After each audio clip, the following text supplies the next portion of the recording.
Hello, Scrappy Peeps. Suzanna here today for a cherry on top to share with you this layout created using the new 49th and Market collection.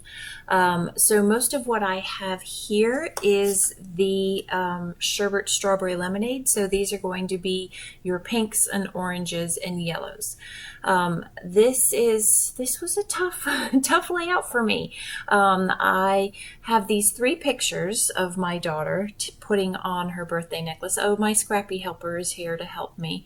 And then I also have the picture of the close-up of the necklace that she got for her birthday, but that close-up picture doesn't really go with the other three, so I felt like I needed to separate them. And I liked that chipboard ring that draws attention to the necklace, but it really just stands out. Watch out. She's going to pull on something on my tripod, and whoop, there goes the tripod. So it actually shifted the center of focus on my project here, so sorry that things are a little skewed to the left there. I didn't realize I can't actually see the top of the camera as I'm filming.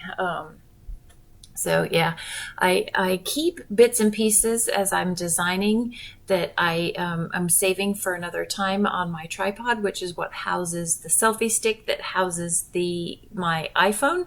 And she likes sticky things. I don't know what it is. I think maybe some of them have gold foil on them. This cat just likes to nibble on my scrapbook things. And so she was there helping herself to her latest little treat. Anyway, I digress. I'm sorry.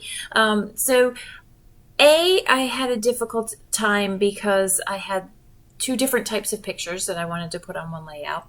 And B, I had a super difficult time because this collection, while absolutely stunning and beautiful, is vintage and distressed, and I don't do vintage and distressed. If you look through the history of my videos and my projects, there's some in there, but there's not a lot because it's not really my go-to thing.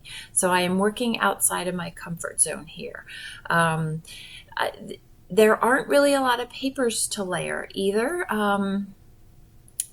Most of what needs to be layered here in order to get color really are the rub-ons, the embellishments, the ephemera, and those sorts of things. And I will layer those things, but not in the way that you need to here. So this was a challenge for me, but I'm pleased with the way that it turned out.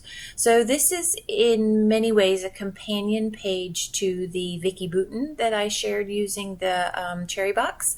So that was her on the first, that was part one of the birthday celebration. So her actual birthday.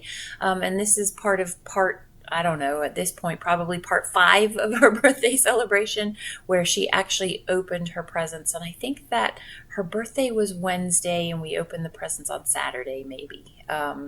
So this is her opening the big gift from us.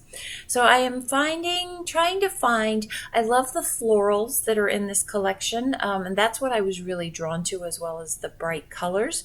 And I love the way that the florals, especially with the green leaves, they pull out the florals that are in her dress, and that is why I went with this. I liked the way that the green leaves really popped and provided the contrast that you needed against the photos that really have a different color in them than the colors that I'm actually using to scrapbook here. But I also liked the way that the colors really enhanced the blue balloons that are behind her. And in a way, they didn't enhance the balloons, but they tamed the balloons because they enhanced the flowers.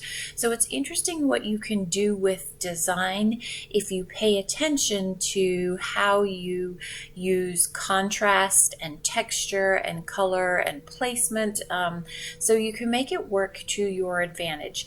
Really, these colors have nothing to do with what's going on in the photo, and I like to make that part of my design concept, but they really did enhance the photos by the way that I organize things. So I love these rub-ons. The rub-ons that come with this collection are like, they go on like butter. They are super smooth. You have no problems. You don't have to press super hard in order to get them to transfer. They are just perfect. So you can see I have the chipboard circle at the top left. I thought that that would provide a nice contrast to the chipboard circle on the right there. But again, that it either needed to be bigger, the chipboard circle in the bottom right, or maybe it needed to be square to frame the rectangular photo. Something needed to be different about that, which is why I'm just going to ditch it all together there.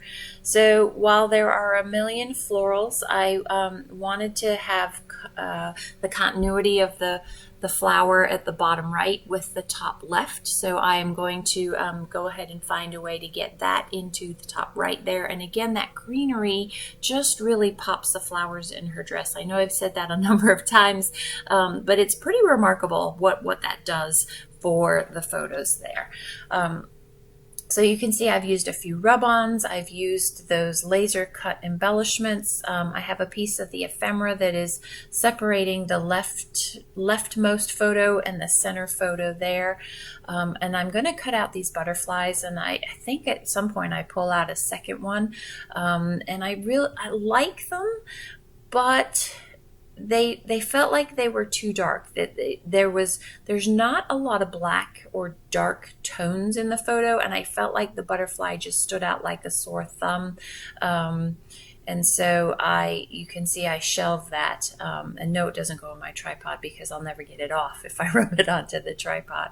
So just lots of fun little rub-ons on that bottom photo that add to the softness of the photo.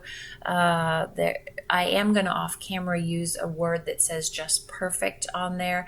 There's a fair amount of shuffling that does go on here because, again, I'm not comfortable with this type of ephemera and the rub-on. I'm not used to having to layer in this format. I will layer paper and I will layer, but this is a little different for me, and so that's why I'm kind of trying to figure out where things should go. So most of what I bought from this collection are actually the sherbet strawberry lemonade. So with the pinks, the oranges, and the yellows, which is unusual because I'm really more of a blues and greens kind of gal. I did get some of that, and then I got some of the mixed color stuff, but for some reason I was really drawn to the pinks and oranges and yellows, and I have a lot. As you can see, you probably saw, right? I have a lot of this stuff, so I'm going to have to grow a little bit more comfortable with this and work on a few more layouts with this collection. So I also got the postage washi, and I'm going to use that to provide shots of color there. I'm going to go ahead and use the word happy, and I know I want 16, and so as I was editing this video, I really like the happy where it is there, and I would move it, except that I've used liquid glue, and I've actually adhered it, you'll see in a minute, just underneath those top photos there. And because I've written on my journaling directly onto the page, that journaling ties it together and really needs the happy where it is. I'm actually going to off camera also use from my stash letters that say 16. I think it's super old pink paisley, like really old pink paisley, and they're just white letters that could have been amended with dyes or stuff like that, or stamps, but I just left them white because I wanted that shot of white there, and you'll see that in the close-ups. But otherwise the layout is pretty much complete here. I am going to take a black pen and just write literally directly slap bang in the middle of the layout there. So I hope you're inspired to take a look at 49th and Market and check out this collection. It's super pretty, it's beautiful, and if you're a vintage distressy kind of gal, then totally go for it. I hope you enjoy the close-ups. Thanks for stopping in today. Come back again soon. Take care.